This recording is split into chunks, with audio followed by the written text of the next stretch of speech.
It's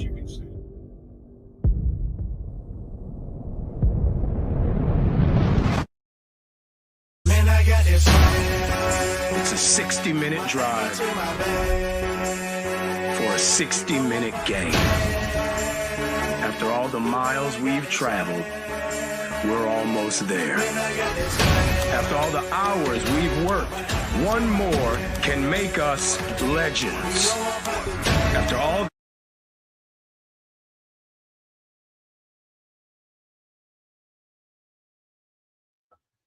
Welcome to The Last Word, the final regular season edition of Last Word. It's the final week of the regular season. We have gotten here oh so fast, but here we are. Greg, Jeff Barnes, both of us here to close out the regular season for college football for 2024. Next week we'll be back, but I will not be here, but Greg will be here with a couple other hosts, and we'll be getting through the championship weekend. But this is the end of the regular season, Greg. This is our last show, really last show for 2024. Yep. Yes, it is. What an interesting day we had. Some mighty big upsets happened. Oh. Well, we'll dig deeper into that. We got a lot of football to talk about. But yes, upsets, some big rivalries, some big matchups. A lot of conference championship implications, playoff implications today. You could say that we had the whole gambit, whole cornucopia of college football today. But nevertheless, I must say it's been great working this season with you. Like I said, we'll be back next week for a championship weekend. Greg will be here. I will be just returning from my trip to Vegas, which is for personal reasons, but a little business, but personal. But it's going to be you in the seat next week. We'll see. I don't know if Brock will be here because he'll probably be covering UNLV the way things are going for them in the conference championship game. Although I'll be knocking in their back door, I will not be at the game. I'll be flying back. Well, I'm going to show everybody the reason why you will not be here next week, Jeff. Go for it.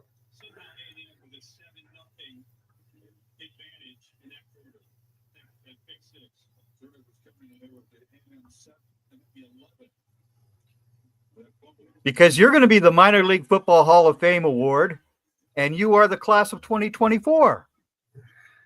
Thank you. Yes. I'm like I said, I'm excited to say the least. It's finally here. Finding out this summer was exciting, but it's the week up. It's less than 7 days away. I'm already excited for the flight, getting there. My first trip to Vegas. I haven't been to Vegas before personally, so to go there for this reason is even more exciting, to say the least. But by the time I come back, I'm going to be worn out. The jet lag is going to kick my behind. I can tell you that right now. Just going one time zone over for Senior Bowl wears me out. So going all the way over, it's going to wipe me out entirely. And then coming back. So, but it's going to be a good trip. I'm excited about it. My speech, absolutely. My speech is done, and to show you how much of a coach I am, I laminated. So, all right. So I will be going up there with my laminated speech. All right. Prepared. There you go. So I won't be unfolding the paper as I get to the podium. I will have that in my phone because you have 5 minutes. So I got to make sure I keep myself on time. So I'll be practicing to make sure I'm within my 5-minute limit. But as I have a lot of people to thank. But nevertheless, Greg, we had some big matchups. We got some games going on. We're going to go through the scores, and we're going to really get the up-to-minute scoreboard on right now. So this way people can see some of the scores that are going on live right now, because some of those have implications. Texas right now, 17-7. That was 17-0. It was about to be 24-0, but a pick six occurred that got A&M on the board. Yes. UNLV, we were just talking about them handling their business in the fourth quarter versus Nevada. They'll be playing for a conference title next weekend. Oregon all over Washington. We know they're going to the Big Ten championship. And right now, it is a 3-point game between Iowa State and K-State. If K-State wins, they bump Iowa out of the conference title game. So and that score just changed, so we'll be updating that one shortly. It just went up to 26-21, so it was obviously a safety. Safety. So we'll be updating that shortly. So to go through some of the games from earlier. All right. Some of the scores, I should say. We'll get to the games themselves, but scores from earlier today. LSU all over Oklahoma. That just finished up while we were getting ready to go on here. 37-17. Florida, as expected, all over FSU, 31-11. Indiana, after losing to Ohio State, goes out and smashes Purdue 66-0. Wyoming upsets Washington State 15-14. Yep. Didn't expect that. Okay. Actually, I was kind of expecting that after the way Wyoming played against Boise State last week. I was. Yeah. Oh no, Wyoming's tough. I expected Washington State to play a little bit better. Okay, La Tech, 33-0 over Kennesaw State. The Hilltoppers with a 2-point win over Jacksonville State. How about FAU?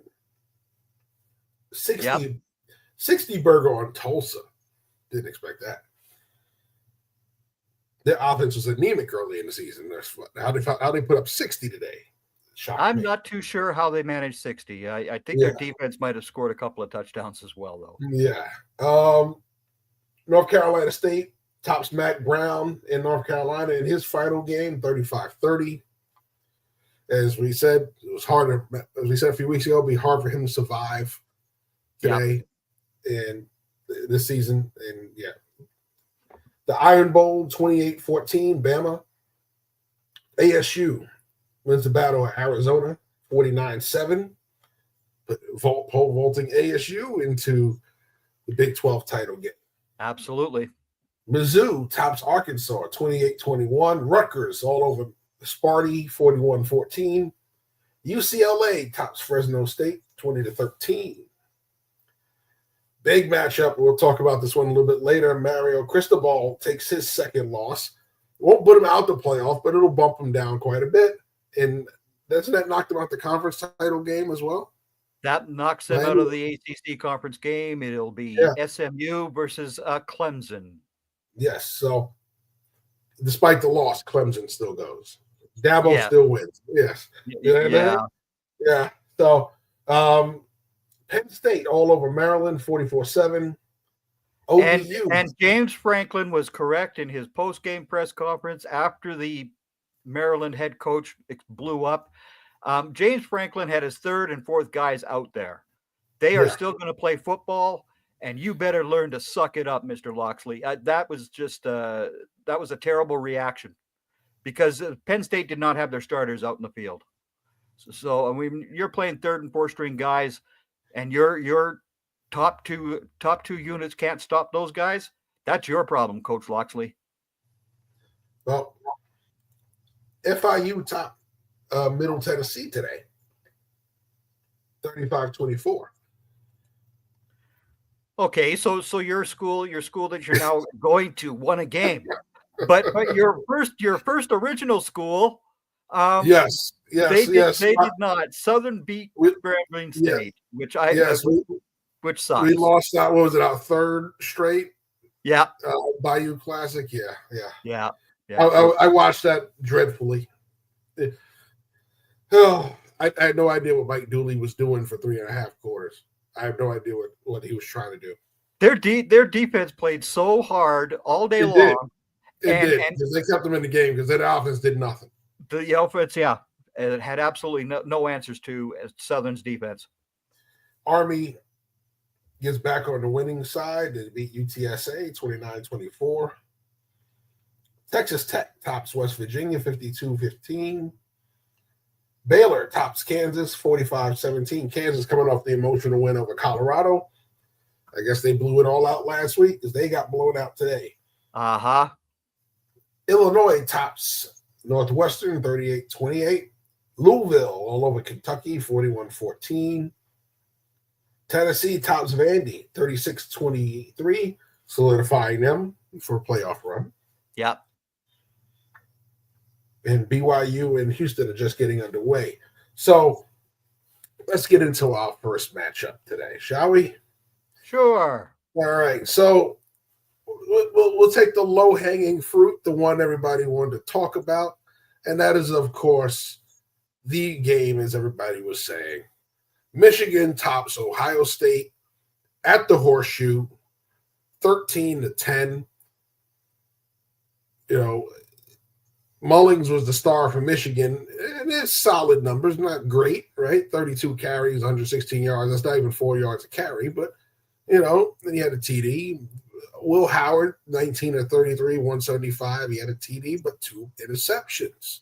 Yep. So the Ohio State running game was controlled. Interesting.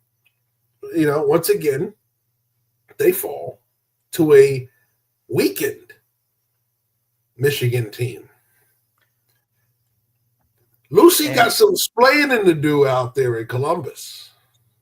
And Ryan Day has now not beaten Michigan in 1,827 days, which I tweeted out to Joe, by the way. I gave him that little note, you know, because our boss man around here, of course, is a huge fan of the Michigan Wolverines. And see, I'm being honest, because last night on College Football Forecast, I said I would call them the Michigan Wolverines if they beat Ohio State.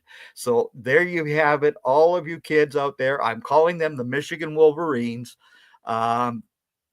This was old-fashioned football, though. It was just knocked down, drag out in the trenches. A game that I love because this is what football should be about.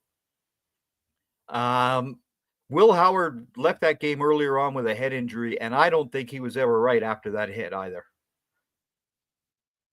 Yeah, I mean,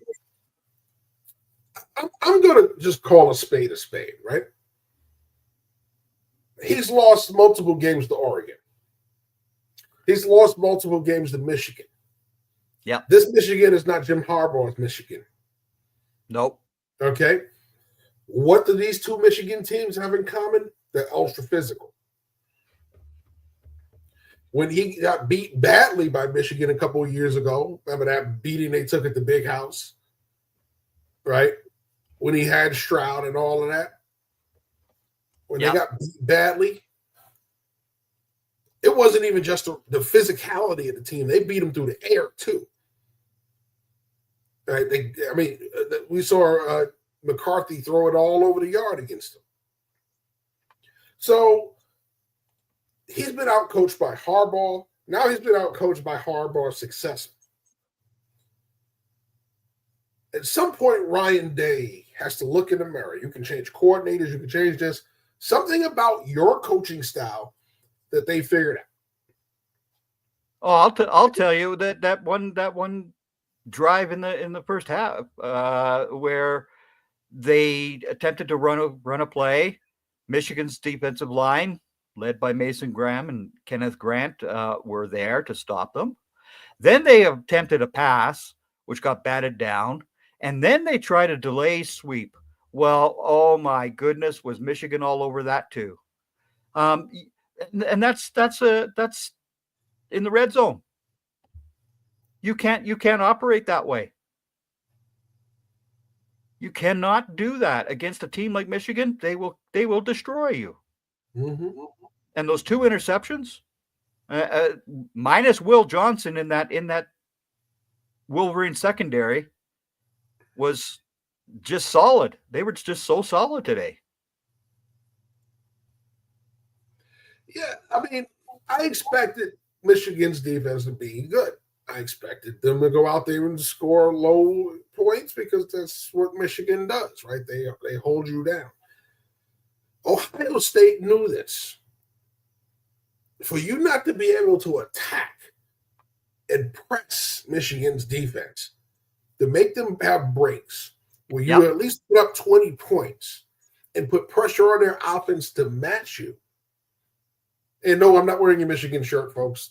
This is Mount St. Michael. This is my other alma mater that lost on Thanksgiving Day. If you saw on Twitter, I was watching from here in Florida, online in Florida, but back in New York. Unfortunately, when I was there, yes, we were a run of 28 years. We beat them on Thanksgiving Day. Now they've hit double-digit wins versus us. So we're on the other side of the streak we put on them. But anyway, back to the purpose of the show, which is college football. So this has got to be frustrating. Before you could say it was Harbaugh. Harbaugh just had my number. Now the guy after him comes in and does the same thing to you. There's something wrong. You have to reassess your whole situation. Something about you that they're able to predict. They're able to go out there and they're able to beat you at your own game. Right? Exactly. What Oregon is more than just that. Oregon's too fast for them. Okay, Oregon has so much speed. They are out. They're faster than Ohio State. Oh, absolutely. Their front is too clumsy to block Oregon. Okay, even though they have very good offensive linemen, they can't seem to block Oregon though. All right, no, they're too fast for them. All right, and then they go out there versus Michigan, and they're out physical. They're literally beaten man on man at the line of scrimmage. Okay, something we're not doing is right to me. And I can tell Ryan Day this much.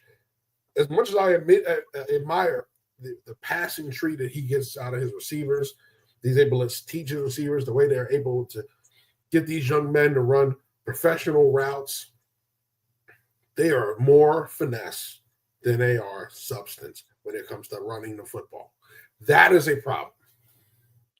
Well, Ohio State's offensive line with Josh Simmons going down and Donovan Jackson having to move out to left tackle, I mean, that obviously hurt them. But again, when you saw what Ohio State did to Indiana, with that same offensive line group, well, what they did today was they just ran into a brick wall.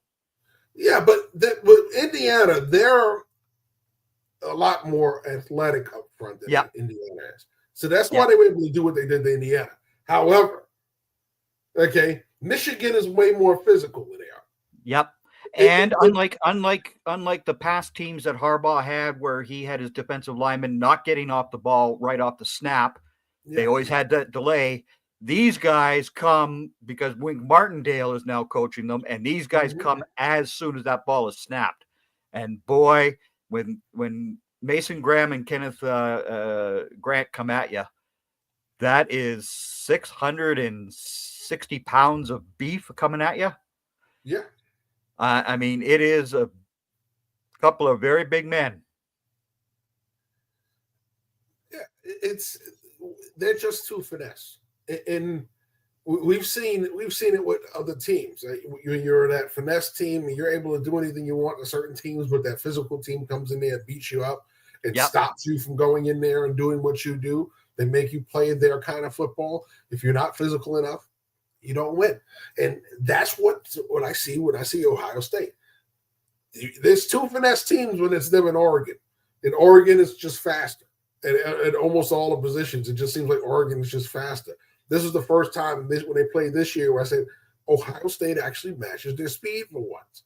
They didn't win the game, but they were a lot closer. It wasn't like the other years when you watched Oregon just go up and down the field on them. Okay. This time around with Michigan, I said, well, they're more talented than Michigan this time around. They should be able to come back and beat them.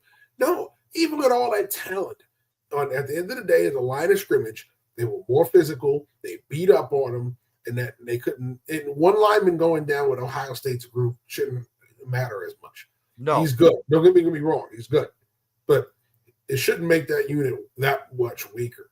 And it didn't. When I look at the same group, they're just too finesse. Yep.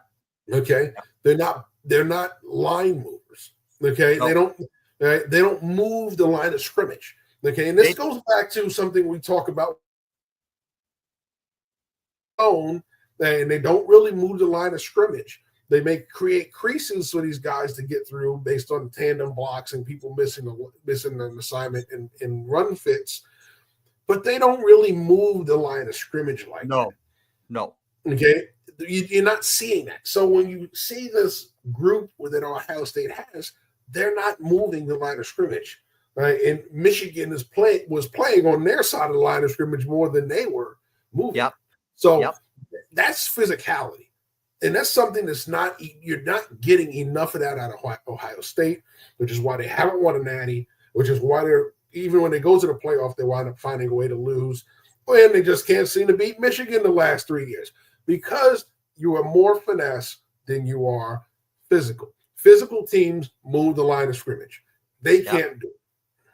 No, exactly.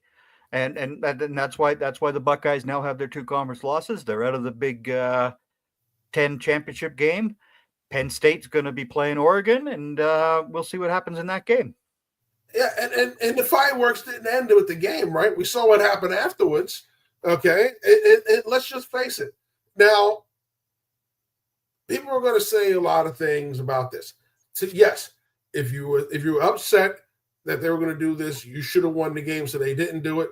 That is true, but it's also true. 2 things can be true at once. It's classless to want to do that, to plant the flag in the middle of the field. You know darn well you wouldn't want to somebody doing it on your field. Why would you do it on somebody else's? I mean, that right there it's unnecessary. And this is why things like this happen, because people take things too far. And this is why I refer to that place as that school up north when they pull up BS like this. It's just like Devin White doing the same thing to the Michigan Spartans logo. It's stupid. You don't do this to your opponent. I don't care if they're your in-state rival or your number 1 rival. Would you ever see anybody from Notre Dame ever go out and to do anything out to the Coliseum to the Trojans? Or would you see a Trojan go into Notre Dame Stadium and do that to the ND? No. Because they play each other hard, fast, and with class. This was completely classless by the Michigan player who wanted to put that flag in the field. You could carry your flag out there, but you do not put that flagpole on their sign. You just don't do that. You just don't do that nonsense. It's absolutely ridiculous. Indeed. And we saw this before. We saw this when Baker Mayfield did it, right? He goes out there after the win and he plants the flag in the middle of the field. It's an unwritten rule, okay? And there's a younger generation that goes, well, I don't understand why people are upset about that. Because it's an unwritten rule. It's a matter of respect. You're in somebody's house, okay? The one thing you don't do is, you don't run down their sideline, right? It's always the one thing in your pregame warm-ups, you didn't run all the way down their sideline. Down. You could go up the midfield and cut across, but you couldn't run all the way down there. There were teams that felt disrespected. Well, you did a lap all the way around their field and came up their sideline. People would get upset about that. Okay, so ask Terrell Owens what it was like running out to the Star and what happened to him. Yeah, he got popped for it by Mr. George Teague, and I still am upset that the Cowboys didn't go out there and nail Sierra for doing the same thing in the end zone after the Russell Wilson team beat the Cowboys that day. You just don't get to dance on that Star. You don't get to put the football down on that Star. It's the same thing in college. You respect your opponent's field. You respect your opponent. That is the bottom line of all this. And it's the same thing that had happened at the Iron Bowl today. There was more nonsense thanks to the fans there as well. Those people should be kicked out permanently, gone. And if you're a student at that school has every right to suspend you, not just from coming to the football game, but from going to college. Absolutely. We got to wrap this game up, but I just want to put one final thought on this. Ohio State's still going to make the playoff, most likely. I'll be shocked if they fall out of it. I'll be shocked if they fall out of the top 10. It's only their second loss. There's teams with 2-3 losses in the mix, right? So I don't see them falling out of the playoff. However, they're going to be road warriors the rest of the way. Yep. You had a chance of hosting had you won. You had a chance of winning your conference had you won. Now you're road warriors. You'll be on the road trying to make it happen. Ryan Day, you had your path laid out for you. Even if you won this game and lost to Oregon again next week, you still would have been a better seed than you would have been losing this game. So you reap what you sow. It is what it is. They're gonna make the playoff. I don't doubt they make the playoff. I see them going. I see them falling to 9 or 10 in the rankings, and that's where they'll be. Yeah. So that means about right. That means a road trip. Yeah, they're not going to be. They will not play another game at the Horseshoe this year. No, you're going to be a lower seed than Notre Dame, who's going to be a at-large bid. You'll be a lower seed than some of the other schools that'll be in there that are at-large bids. You'll be higher than some of the other schools as well that get in there, that sneak in there. But go enjoy your visit down to Athens, Georgia, because that's where you're headed, boys.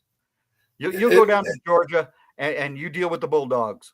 Yeah, and actually that'll probably be a decent matchup for them because Georgia, we saw, should have lost that game for all intents and purposes.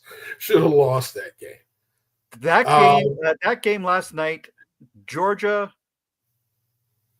got the benefit of the officiating. They did.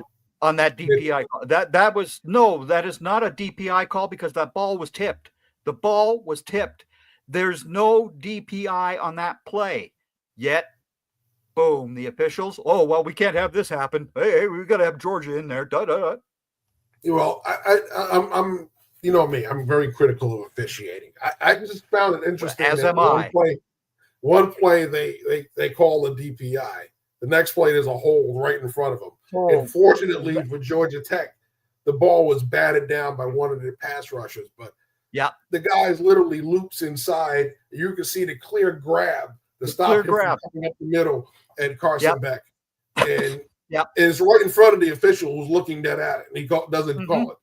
I said, but you called the DPI. How could you not call the hold right in front of your face? So to me, that would drive me nuts as a coach because all I want is consistency. If you're going to call something, call it all the way. Don't stop here and then come back another play later and call something else and then stop here. Now, some people will say they gave it to him in that end zone throw on the 2-point conversion. They gave him the DPI there that allowed him another shot at the 2-point conversion that they didn't get anyway. No. I'm baffled by all these guys that are considered offensive gurus. They get all these offensive coordinator jobs, but you treat 2 points like you don't know what you're doing. Okay, we got to call timeout and come up with a 2-point play. I'm sorry. As an offensive coordinator, my 2-point repertoire was very simple. Okay, yes, I had some plays that I liked for 2 points, but you know what? My 2 points didn't stop there. My inside the 5-yard line, goal line plays were part of my 2-point repertoire because we repped them enough. As they should be. We repped them enough. That's what you we're practice. Comfortable running that stuff. Why would you only have a set of plays for 2-point conversion when if you're practicing your goal line, you have stuff that's inside the 5, you have inside the 10, you have outside the 10. Because sometimes you're at 3rd and goal, 2nd and goal from the 12 because you had a penalty or you had a sack. Right? All that stuff, if you practice your goal line set, that stuff inside the 5 is stuff that you could pull from for 2-point conversion. It doesn't make any sense how these guys have such they pigeonhole themselves and these are our 2-point plays. Yes, these are the plays I prefer for 2-point, but I could also pull from my inside the 5 on the goal line. That doesn't make any sense to me that you only pigeonhole yourself to this, especially when now in the college game, it is so important to have a good 2-point repertoire for this situation of overtime. So it was, like I said, Georgia Tech's offense, they did a lot yesterday. Don't get me wrong, but there's a lot of situational calls I didn't understand. I didn't understand that final drive, how it started so slow. You should have been trying to get in the end zone.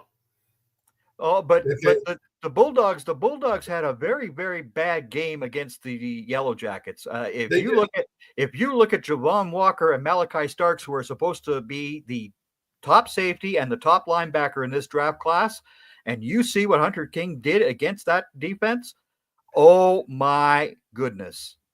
You two boys need a little bit of more work here. So apparently, like I said, this wasn't the only incident today, by the way. Nope. No, it was another incident between Auburn and Alabama. Not that one either. Okay, that one was another one. Yeah. But you also had it where? In Tallahassee. Yeah. Where Florida beats Florida State, and the Gators tried to plant their flag in the middle of the field, causing a brawl. Okay. I've seen this done at the high school level. I don't agree with it.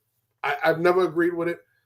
I came up in a different – I understand. I came up in a different thing. I played at a Catholic high school in New York. It was all – we couldn't do half the stuff that these kids get away with that I coach now. So I'm a little more conservative, I guess you could say, when it comes to sportsmanship. When I got to minor league semi-pro, it was a little different. I had a former teammate of mine that went on to become a head coach. He's now a Hall of Famer as well, who at the end would chant stuff, talking about "we smoked your boots." Yeah. Okay. And I thought that I never liked it. I thought that was classless. That led to some animosity between a lot of some people. Go, well, you guess you should have won. Well, yeah, but there's a way of winning. You know, I'm sorry. Any given Sunday, you can win or lose. You got to learn to lose like a man. Win and lose like a man. And it goes both ways. You just don't learn to lose like a man. You got to learn to win like a man, because being arrogant creates more problems too. All right, so absolutely. And you do not go to the Seminole Stadium where the Seminole comes out before the game and he brings down their spear. Tribal spear, and then try and plant your Florida Gators flag on that field. I don't think so. You idiots. Idiots. It's become a thing of disrespect, and they're trying to write it in like that's part of it. No. There's a level of respect, man. That's why we shake hands at the end of the game. The game's over. We shake hands. We leave here. We'll live to play another day. Yep. You know, we don't turn it into this, because this turns it into something else. What happens is this escalation. So now next year, the team that got disrespected feels the need to be disrespectful when it's their turn to win. And then you're upset. You want to do something back. It just becomes a thing of this one-upsmanship. And no, it is not going to be fine for Ohio State to go up to Ann Arbor and put anything on that ugly M. It is an ugly M that they have. Yours is fine. But that one that's up at that school up north is ugly and awful, and all those people that go to that big house are awful people. I don't care. But again, the Ohio State Buckeyes, that home field of theirs is their field. You just don't do that. And you don't do that to the Seminoles, even if they're a lousy team this year. You don't do this. It's total disrespect. Absolutely. So we've had some updates on some up-to-the-minute scores, so we're going to pull those back up in a minute. But what we're going to do is we're going to take our first commercial break. We'll come back. We'll talk about your Fighting Irish event improving to 11-1 today with a big win over USC. But we got to go to a commercial break, so we'll be right back here on the last word. This is with Greg and Jeff. We'll be right back. Enjoy 40% off site-wide. Vitable takes the guesswork out of feeling good. Get your own personalized daily vitamin pack safely delivered to your doorstep every month. Take their online quiz to find out which vitamins and minerals can support your personal needs based on your own diet and lifestyle. Hashtag only what you need, nothing that you don't. All vitamins are manufactured in Australia at the highest quality standard. Ingredients come in the best form for their absorption by your body. Enjoy 40% off site-wide using code NBS40 at checkout.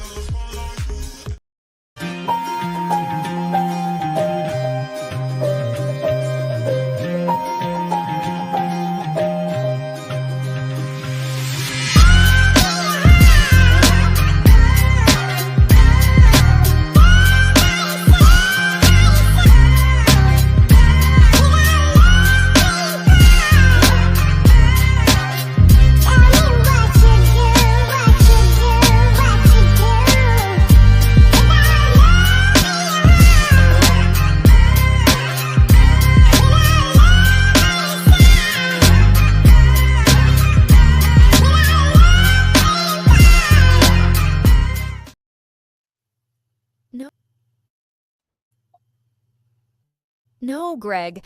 Notre Dame isn't the greatest school ever. You have to try at least and be biased. Another crazy college football Saturday is in the books. So let's get back to the show and discuss it all. Thanks for tuning in. The Last Word, a show for the real college football fan, is back. That's right. Jeff Barnes and Greg Rector here, wrapping up, putting a bow on your final Saturday of the regular season here. And we've talked about the brawls. Yes, we've talked about some of the rivalries. We're going to get to that one right now. Of course, your Fighting Irish, Greg, are now 11-1. They're playoff bound. There's no way you can stop them from going to the playoff right now. Mama, those Irish are going to the playoff after beating USC 49-35. 258 rushing yards on the ground for the Irish, 3 TDs. Jaden Mayava did throw for 360 and 3 TDs in a loss, but 2 crucial interceptions, one pick sixes to be exact, that helped seal the deal for the Irish. So, Greg, I'm going to let you throw it all out there for the Irish today. How big was this win for you guys, and how does this propel you guys to the playoffs? Well, I mean, now the Fighting Irish are 11-1, as you said. They are definitely going to host a game. Now, had they not lost to Northern Illinois and they were 12-0, I would be some upset with this whole conference champions getting those top 4 seeds, because then Notre Dame would have an unbeaten mark and they would have beaten 4-seeded teams and all that other stuff this year. But, of course, they did lose to NIU, and we all know how I felt about that game. But again, the Irish, they played a solid game today. Of course, Jeremiah Love did leave the game. He was injured, but Jadarius Price came back in and just 36-yard TD for him. Maivea ended up throwing the football way too much. 49 times is just way too much football for being thrown by a young man like that. And yeah, he did have the big plays, but as I said in my season preview, when the Irish win games, it's going to be because of that defense. And it was Christian Gray and Xavier Watts. Gray with a 99-yard pick six and Watts with a 100-yard return as well. And Notre Dame is just playing at a high level. I mean, you just look at their scores over and over and over again. They're hitting 42, 49 points a game. So that offensive line has played so well for considering the injuries that they had earlier this year. And if it's Tennessee who comes on up, it's going to be a very cold day. A very cold day, Volunteers, or whoever it is that comes up to South Bend. It's going to be a very cold atmosphere on the 20th or the 21st, whichever the date comes. And the Irish, Riley Leonard threw the ball very well today as well. So yeah, I'm a happy Notre Dame fan today. So Nevada just scored, although that game is virtually over. So we'll update the final score in a moment on that one. Still 17-7 with 2 minutes left. Texas has the ball, leading in that one. They're about to finish off A&M. Oregon has finished their beating of Washington 49-21. So they cruise into the Big Ten championship game next week. And Iowa State right now is about to cement their way to a conference title themselves, to a conference title matchup with Arizona State.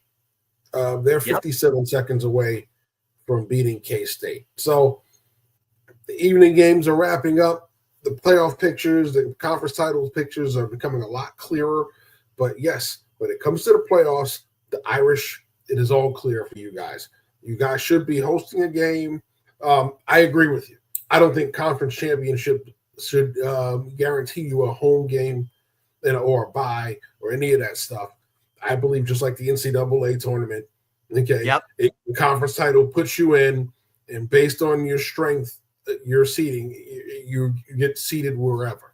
Okay, it shouldn't guarantee you that. I think that's the one thing where the playoff committee got it wrong is, and even Nick Saban agrees with what I've said. He's bang on with that comment. Most of the time I disagree with what he has to say on College Game Day, but that he was bang on the money with. It just makes sense, right? You have the NCAA has a tournament, and in that tournament, guess what? You're a conference champion doesn't mean that you're going to be hosting. You're going to be the number one seed and going through it. You're going to be seated wherever you're seated, whatever bracket you're in. Well, the same thing should go for a playoff. Okay, yes, you're a college football champion. It's an automatic bid. Great. Now the pay depends on what you're ranked in, what they believe your strength is, where they rank you, and based on that seating, you're either going to host or you're going to walk. So no reason that a 8-3 or not 8-4 or 9-3 conference champion should host a 11-1 team. I mean, that doesn't make any sense to me. No.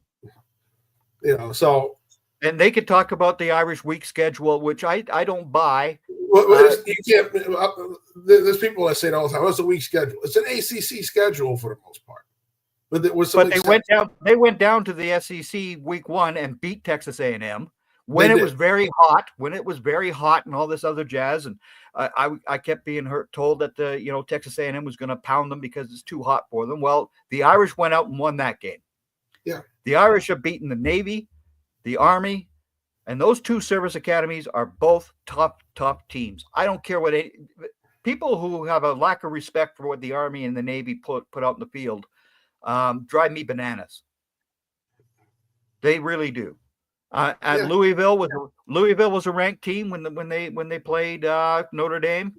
Notre Dame smoked them. But that's an ACC team. So they're saying that if you're going to talk about Miami schedule, their schedule is very similar to Miami's. They're both ACC schedules. Okay. Yep. So, I mean, they're playing ACC. They align themselves. They're not part of the ACC, but they align themselves with it. Just like years in the past, they aligned themselves with a lot of Big Ten schools, and they played a lot of Big Ten schools, right? So they may be an independent, but they always lean heavy on a conference to boost their schedule. So I'm with you. The Notre Dame schedule isn't weak. Anybody that says that, I'll say, show me some of these SEC schedules, and I'll show you how weak they are. Because there's no reason the almighty SEC should be scheduling Mercer.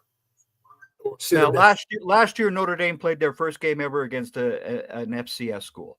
Yes. When they played Tennessee State. Yes. Now, that was the very first time Notre Dame has ever gone down in competition like that, but it was for a reason, because an HBCU school deserved a shot at coming up to South Bend, Indiana. And it was for a very good cause. Yes. Bottom line. Unlike the Akrons and the Toledos and all these other places that Ohio State and Michigan play and beat up on. Well, I'll say this much. What we've seen from Toledo and a few other schools, they'll surprise you. Yeah. Just because you hosted them don't mean it ain't going to shock you. But it's when you play the ones that darn well aren't going to compete with you. And I say that with the Citadel. I say that with those schools just don't match up with the schools that they're playing. UMass going down to Georgia. Come on. That's not even a matchup. Okay. You want to play a MAC school? MAC schools are not really a step down.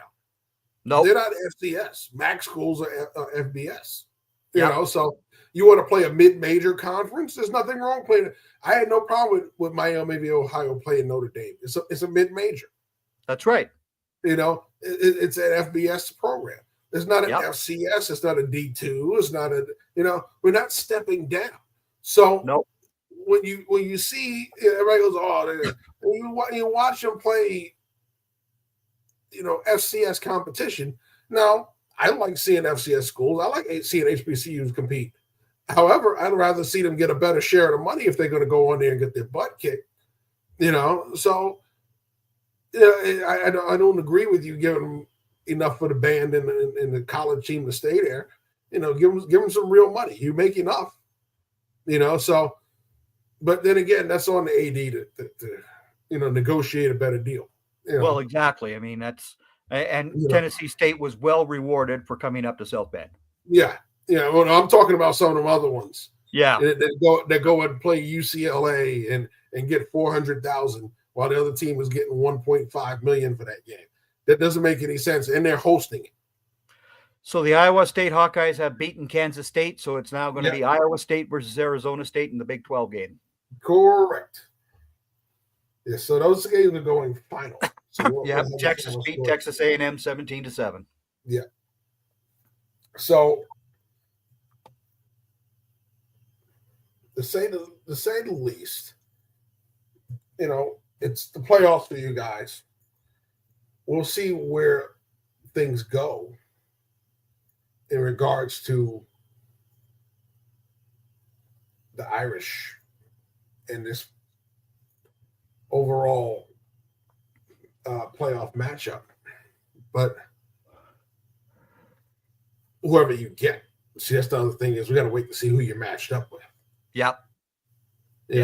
Which we won't know until after the conference championship game. I mean, even though the conference championship game is not supposed to be held against you and all this other stuff, blah, blah, blah, there's still going to be movement. Yeah, well, one thing we've learned is they are never, ever, ever true to their word. So no, exactly. Unlike the the USC and the Notre Dame, that is true rivalry in football. Yes. And it has been in place every year except for the COVID year, which really sucked. But again, Notre Dame and USC playing each other at the end of the Thanksgiving Day weekend here should be a tradition every year. And I don't care whether it happens at South Bend or in California. USC, you're a Big 12 school now. You can't hide from this weather anymore. So you don't get to come out to Notre Dame in October anymore, boys. You come on out and you play Notre Dame at the end of November in South Bend, just the way that they came out and played against you. That's my one wish that I hope USC, the AD, actually gives in. So I gave you and Brock a lot of crap, right? Because early in the season when Dabo lost, saying, he's killing his program and, his old school way of thinking is not going to get it done. And all of a sudden he goes on a run. And I said, you guys fired him up. Fired him up. Against the ACC, he had a run, yes. And then today, the Gamecocks stopped him again. Yes, they did. But the Clemson Tigers get to play SMU. In true Dabo fashion, he fails upward. Yeah. Because even though he loses, he wins. He is playing for a conference title next week. Yep. Now SMU will beat Clemson next week. I have no doubt in my mind. The game's going to be in Charlotte, North Carolina. SMU will beat the Clemson Tigers. So Dabo can go to his playoff game after that and his bowl game after that. And then, he could try and figure out the transfer portal and this whole NIL deal. If of course he's allowed to buy his maker and all that other stuff, as he loves to discuss as well. So you don't believe he can beat the Shetland ponies, huh? I do not believe that he can beat the SMU. No, SMU, the Mustangs are going to be too strong. That has been such a good team to watch. Yeah. Listen, I think it's going to be a great game. I don't think that's going to be a blowout. I think that's going to be highly competitive. Yep. It'll be interesting if he can keep up the scoring with SMU. SMU puts up a lot of points. Their defense can let you down at times, but they outscore everybody. Yep. One thing I think Clemson struggles to do is score a lot of points, but they have very good defense. But when their defense fails, Yep. it fails. So we're going to see what SMU As we saw against Louisville. Yes. So we'll see if they can go out there and have their way with Clemson's defense, like they've done with a lot of other people. But can their defense not let Clemson score 20 plus? Because that's the one thing about it. How did South Carolina win today? They held them to 14. Yep. Okay. South Carolina didn't put up 20 either. Oh, and just like the Michigan Ohio State game, this was a real defensive game, kids. I know you all just are so disappointed when a quarterback doesn't throw for 450 yards and 5 touchdowns. Oh, I'm so sorry that you kids have to learn that this is also a team sport. Yeah.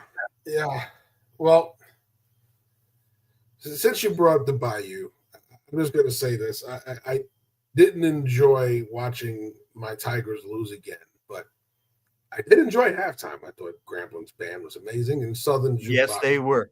And I'll tell you what, last week when I was on assignment, I was at the Florida Blue Classic, FAMU and Bethune-Cookman. That battle of the bands at halftime was amazing as well. So for those of you there is never an HBCU game where the battle of the bands is not classic. Arkansas Pine Bluff, that band is phenomenal. There's so many of those schools whose bands are so damn good. Yes, indeed. Well, you very rarely encounter a bad HBCU band. They're all pretty good. Even the ones that are on par with those schools are darn good. They're entertaining. If you're not watching HBCU bands, and it's funny, I've been in enough Cookman games where I've been around their band director. And we talk when I'm on the sideline pregame and stuff. He had his guys ready for FAMU. So I tell the guys in the press box, I said, that had me ready for this weekend for Bayou. Oh, Classic. Yeah. Absolutely. But the Florida Blue Classic is their classic. That is their big game, their big rivalry game, their big classic. Bayou is ours. So if you're not experiencing HBCU football, I suggest you try and catch it. They're always on ESPN Plus if you're not. Yep. If they're not on the regular ESPN channels. They're on the CW. They're on the CW network. CW as well. Enjoy the middle. Trust me, halftime is not to get up and get your hot dog and beer. You do that in the second quarter, so you're sitting there for halftime. So when I used to go to Simmons Stadium down in Pine Bluff, I would always leave with 5 minutes left in the second quarter, go to the washroom, go get another drink, go get some more food, and I was back in my seat for halftime because these bands put on a show. It is always a show, and I mean it's a phenomenal experience. So yes, all of you people who have never been to an HBCU game, get your asses there. Yes. If the tickets are cheap, it doesn't cost you an arm and a leg like it does cost you to go to a game in Atlanta or at Florida State or a Florida game. And you're going to watch quality football. That is the key part here, kids. These players play quality football. So it's that point of the show, Greg. Okay. It's time for the statement.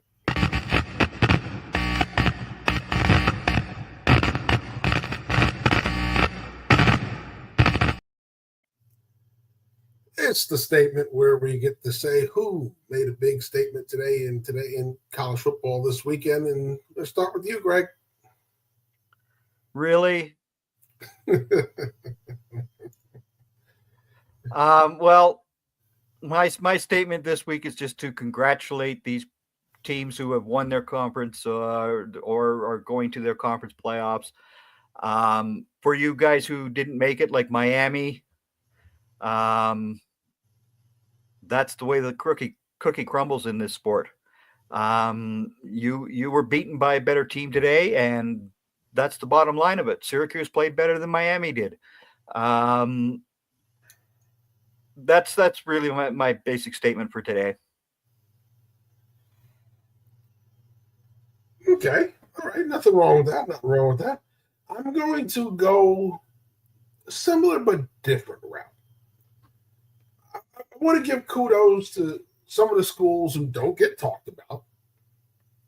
All right. Because they had plenty of chances to go out there this season and play their games and win and lose as they do. But there's two schools, and they're Big Ten schools, and we talked about one because they were undefeated until last week, and that was Indiana. But I'm also going to talk about Illinois. The Fighting Illini. Okay, both of these teams are going to go to the major bowls. Yes, they are. Indiana's probably not going to, even though they're 11-1, they're probably not going to make the playoff. Oh, no, Indiana makes the playoff. Indiana. I believe they should, but yeah. I have a feeling they're going to snub them for somebody else. That's just my gut feeling. This is my gut feeling. I would be livid. I'll be thrilled to see the Hoosiers playoff bound, even if they're traveling. Even if they're traveling, I will be thrilled to see them in it. But to say Indiana's a CFB team, to say that Illinois is 9-3 and going to a major bowl, or statements. See, we always talk about the SEC. We always talk about the ACC. We talk about the Big 12. We talk about certain schools. Okay, we said the Big 12 was going to change and the Western schools are going to come in there and light it up. Other than Oregon, did they? Because you look at it, the traditional Big 10 schools were still doing their thing. Okay, for a while, Minnesota was up. Now, Minnesota's kind of middling back to the pack. But here comes Illinois. Here comes Indiana. Iowa got a little too big for their britches. Got a little too arrogant. Nebraska had to thank that butt. Big Ten's a competitive conference.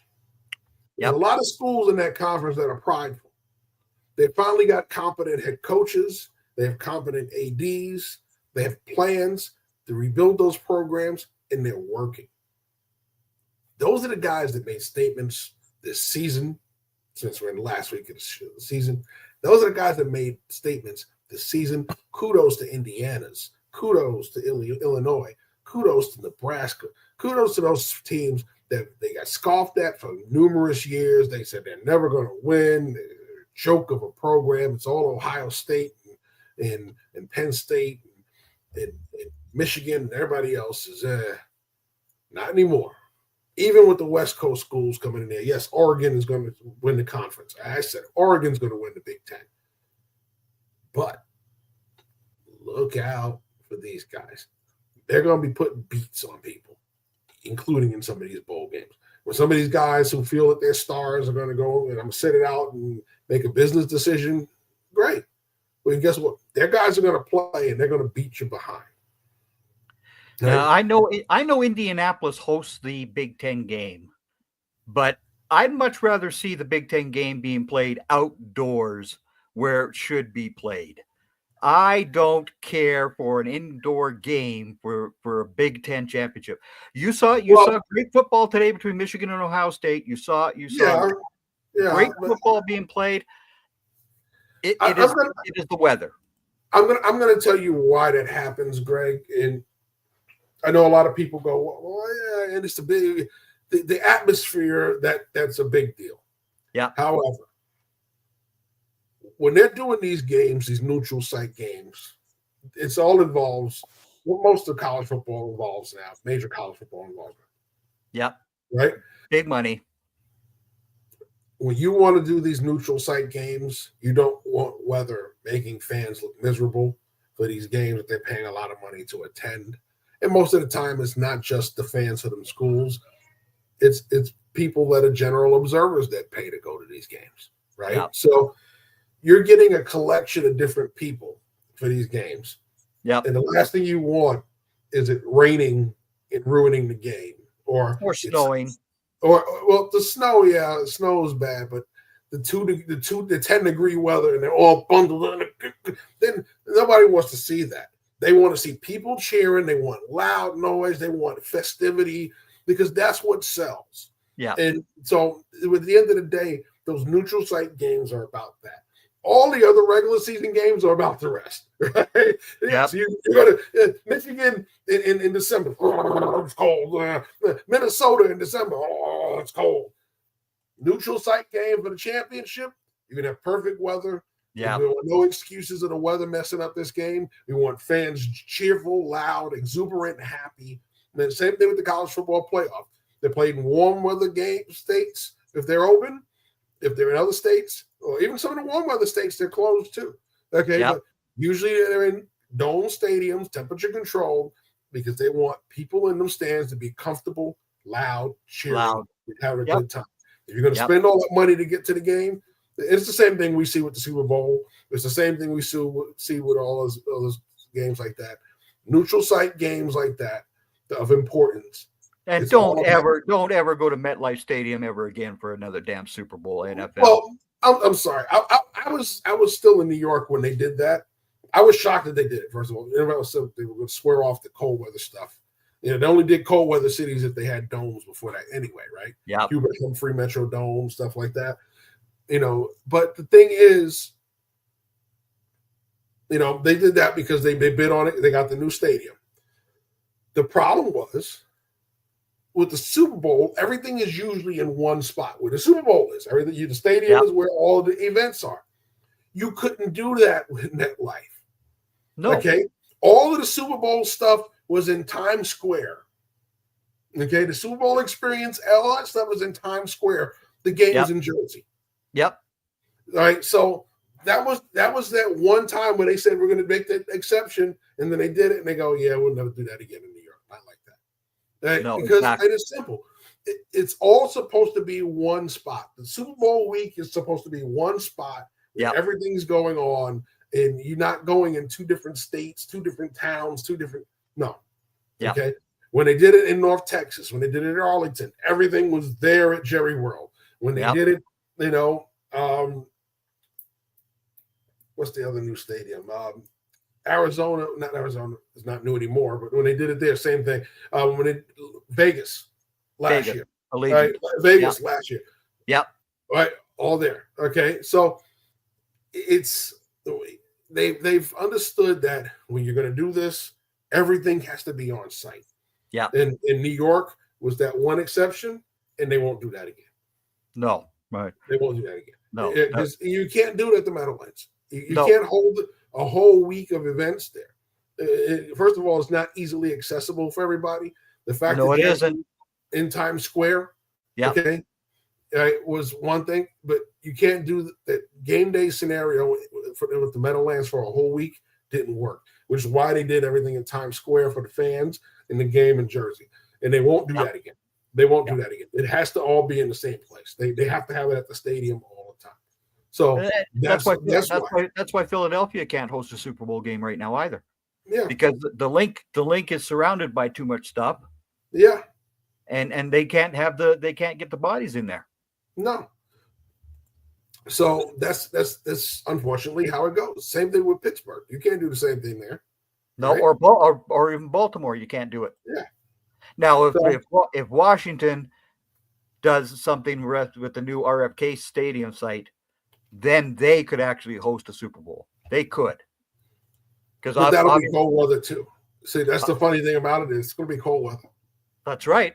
But that's what I'm saying though. It's going to be a cold day, but hey, that's football. Yeah. But they prefer fans, like I said, prefer loud and cheering and enjoying themselves, not outdoor miserable. If it's not even a snowy day, a wet, cold day, nothing more miserable than a wet, cold fan in the stand sitting there like this. And here we are at the Super Bowl. Yep. Okay. So they don't want to see that. No. So they want loud fans cheering, having a good time. So that's why they're doing the neutral game sites indoors. And that's why they're doing it with the Big Ten championship. Yeah. That's what they're doing with the SEC championship. That's what they're doing with all of those. They want it indoors where they can control the environment and they can get all of that stuff for the money that they're asking for those games. They want to make sure fans have all of the amenities that they can have. No, exactly right. Next week, there will be a conference championship edition. And the last word, like I said, Greg will be here. We'll figure out who'll be here because Brock, like I said, UNLV won. They're in. So 10-1, he'll be covering UNLV next week, so he won't be here. So Greg will have two faces here to keep him company. I will be on my way back from Vegas, so I will not be here in time to make the show or in any condition from that jet lag to be on the show. So I'll see if I have recovered enough to make your 3 hour trip back and forth in time zones is minor. You're talking to somebody who used to go to Saudi Arabia, Yeah, well, I'm not going halfway across the world, but the flights with the fact that they're not direct doesn't help either. So no, exactly. Yeah. So yes, that unfortunately there aren't a lot of direct flights between Vegas and Tampa. It just doesn't work that way. No, I wish it did. Some of them airlines that do have it, I wouldn't fly on to save my life. But nevertheless, it's a wing and a prayer. It's definitely a prayer. Yeah, but, it ain't a Hail Mary. It's about 10 Our Fathers. Yeah, exactly. And it's not like flying Qantas. Yeah, gotta fly Qantas. Yeah. Well, put it this way: at least when you were flying in the military, those planes were safe. Oh yeah. Oh yeah. Yeah, they weren't the most comfortable. Trip, they weren't. They weren't built for comfort, but they were meant to be safe to get you there. They made sure they got you there. Right? Exactly. They got us. They got us on that ground. Yes. Yeah. You were precious cargo until you got there. Okay. Yeah. Yes. Absolutely.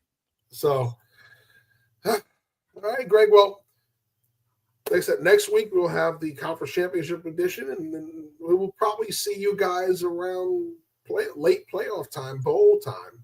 We'll probably do a couple of episodes around some of the major bowls as far as playoffs. We'll probably on the semifinals. I think we'll be back, and then we'll probably do one for the conference for the national championship. I think we'll probably do another one. Yeah, either the semifinals and the finals. Yeah. So we'll be talking to the boss man to see how they want that to work out. We'll see. We'll see. He'll probably not want to have one because Notre Dame's going to be playing for the championship, and he won't have Yeah, and that's where Greg, you're starting to sound like Sinatra because you got high hopes. You know it, Frankie baby. A great Sagittarian. Yes. Well, I love him because he sings New York, New York. Other than that, yes, absolutely. That's all I need Sinatra to sing for me. Yeah, New York, New York is the one Sinatra song that everybody should know that song. Everybody. Yes. There's not. Although I did become a Swiftie tonight, Jeff. Well, yeah. I became a Swiftie. Keith sent me a song to listen to of Taylor Swift's, and I don't listen to this woman. I never have. I listened to this song tonight, and it's actually a fairly decent song. So I saved it in my Amazon Music there. So I'm now a Swiftie, and apparently that caused a little sensation in the chat room. But I still refuse to listen to Mariah Carey's Christmas song. I don't care. I've heard it enough. I don't need to hear it. I've never heard her sing it. I've never heard that woman sing that song. I've heard all of her other hits and all that other jazz, but I don't have her Christmas music on my schedule. I'm sorry. I prefer the classics. Yeah. I listen. I don't listen to Christmas music until the week up. I try to avoid it at all costs. It's not that I'm not a Christmas person. I can't listen to it 3 weeks before. I got to hear it the week up. When I'm fully in the Christmas mood. When I got this time of year, we're 3 weeks away from it, pretty much 4 weeks away from it. I'm just getting past Thanksgiving. I'm still got to put up my decorations. I haven't put my tree up yet. All right, so I'm not in the Christmas mood yet. When it gets to Christmas week, you won't be able to put your tree up on the same day that I normally do mine. oh, what's that? It's my birthday, which is the 5th of December, is the day that I would always get stuck. Why? I have no idea. But my dad and mom would make me put up the tree on my birthday. It was just like, what the hell is this? Well, I won't be here to do it anyway. So No, you won't be here. Yeah. Because you're going to be in Vegas that day. Yes, that is the big day. December 5th is the big day. So your birthday is the big day. Yep, my big 60. Oh Lord. Hopefully I'll get there. Well, yeah. You know, you got a few years to go. Oh yeah. Don't tell my knees. Yeah. But it's been a great season, Greg. You know, yes, it has been. I'll get the close it out next week with you, but nevertheless, you guys are going to kill it next week. Till next time, thanks for watching, everybody. This has been The Last Word for Greg Rector and Jeff Barnes. Greg, we'll see you next week. Make sure you tune in. Have a great weekend. Enjoy your football Sunday. Moving the chains in the morning with Ashmere, myself. Thomas Brown is going to be sitting in for Joe. Updated picks. We got a new picks leader. I know. But my three wild card your lone wolf all lost. They all lost. It's the last time I ever support Jim Harbaugh in anything. And the Bears, of course. I mean, that Bears loss was just so disgusting. Yeah, well, they were my lone wolf on Thanksgiving, and they lost me the lead. I see. I just gave up a spoiler, but nevertheless, I will see you in the morning if you're watching Moving the Chains. If not, thanks for watching. Make sure you watch it next week. We'll be back to recap championship weekend. This has been The Last Word. Have a great night.